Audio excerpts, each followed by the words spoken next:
once you get down how to find your way around Lord Hill, it will be super easy. I'm going to kind of talk you through it right now, and I made a route that I'll try to send to you later when it's published. And I also sent your mom a list of kind of the trails in order, but here's what you do. So make sure you have Trailforks downloaded on your phone. That's going to be huge. You got to have Trailforks, and you want to have it available and with you as you're riding. I use Trailforks whenever I'm riding in new places, and it's really, really helpful in learning a new spot. And then eventually you'll get it. Lord Hill is pretty simple. So right here is where you're going to park. And what you're going to do is ride in through the horse trailer lot, which is this gray line right here. You can see this is equestrian parking lot. Usually you can't ride your bike in through here, but right now when the gates are closed, it's okay. You can ride your bike through there. So you're going to start with the equestrian entrance right here. And then you're going to hop onto the main trail. It's right past a white gate. You're going to take a right and start riding past them on the main trail. You're going to come to the Westview Trail. And these purple ones, these are actually roads. They're called trails, but they're going to look more like roads when you're riding them. So you're riding the main trail, which looks like a road. You're going to get to the Westview Trail and take a left and start climbing. As you start climbing up, you'll notice the exit to Upper Springboard. But we're going to keep past that.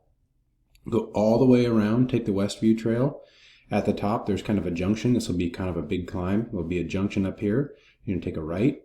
Skip Rogue Nights, don't ride Rogue Nights, it's not that fun, and go down Westview Trail until you're going to see a trail, it's not named, but it's called Dawn of Spring. You're going to know it because off to your right, it's like a straight up the hill trail. It just goes absolutely straight up the hill. If you keep going down a little ways, this trail, White Ox, is more of switchbacks back and forth, but I like to just do Dawn of Spring and get it over with. It looks like just a straight piece of single track going straight up the hill. So you're going to ride that and follow that up and just keep following kind of the natural progression of that trail. When you get up, you're going to get up to a junction, but just kind of stay on the trail. Even you might see like the towers up there, but just stay on the trail, keep riding on Dawn of Spring. If you're confused, just get your phone out. You can see where you're at on the trails. As you're starting to do this for the first few times, just take your time when you're up there. There's nothing wrong with checking that phone extra times just to make sure you're on the right trail. So Dawn of Spring. From there, I would just take this road down. I don't like the sink. It's kind of a boring trail. So just take a right on the road, which is that gray line right there. You take a right in the road, and you're going to go into Upper Springboard. So you're going to take Upper Springboard down. Right here, diving board is a big drop with a jump. Make your decisions on that, but now is not a good time to go to the hospital, so maybe just stick with Upper for a little while. When you get down with Upper Springboard, you're going to take another right and go back up Westview Trail, which is what you had been on initially. But you're going to go only until you hit Lower Springboard. Lower Springboard will be to your left. You'll see it off to the side. There's kind of a rocky entrance to it. Roll into Lower Springboard. And when you pop out of Lower Springboard, you're going to see at the very bottom, there's another trail, Meat Cutter, that you can take. For right now, I would stay off Meat Cutter. It's not in the best shape, and it's a really long climb out of it. So you can use Trailforks to navigate down that, and if you want to navigate back up, that's great. But I would suggest hitting just Lower Springboard. And then when you get to the main trail, take a left. And we're going to go back up the main trail right here. So you go back up the main trail, and then you're going to hit the Crossover Trail. It's kind of a junction. There's a lot of different trails. Crossover Trail also looks more like a road.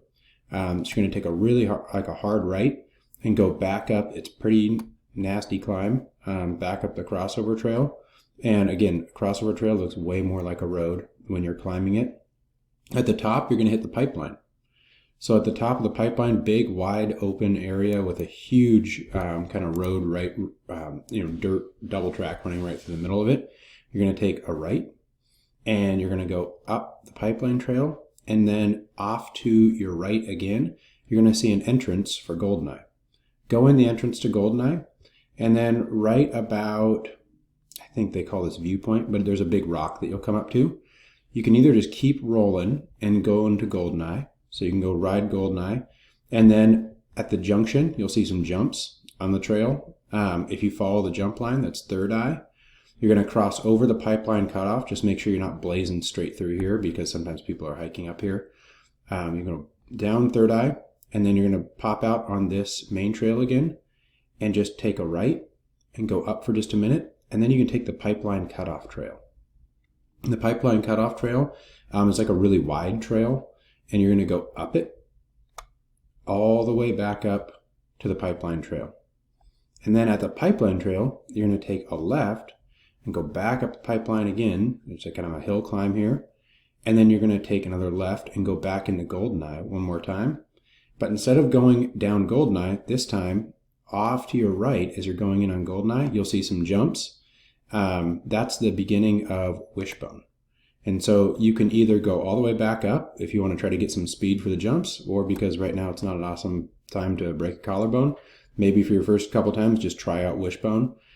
Just roll into Wishbone. You can just roll around the jumps, go down, and just follow Wishbone down all the way back down to the main trail. And from there, you kind of have two options. If you want to be done, you can just take the main trail all the way back out. Or if you want to go, take a left at the bottom of Wishbone, and then go back. So take the main trail back to the pipeline cutoff, all the way back up. And then you can take the pipeline all the way down to a junction where you'll see some gravel, pile of gravel, and take another left. And at the left, you start going back down Crossover Trail, which you climbed up earlier, but then you're going to duck right into YouTube. So just go slow as you're going down there, and you'll see YouTube going right. YouTube is a trail that sometimes hikers are on, so I don't try not to go super, super fast on there unless I feel like the park is really empty. But you'll take YouTube all the way back down to this junction and pop out on the main trail. From the main trail, again, and main trail is just like a big road. And so you're going to just go the main trail back out, all the way back out. And then when you see the white gates for the horse parking lot, just go through there. And then that'll take you back out to the area that you're probably parked at.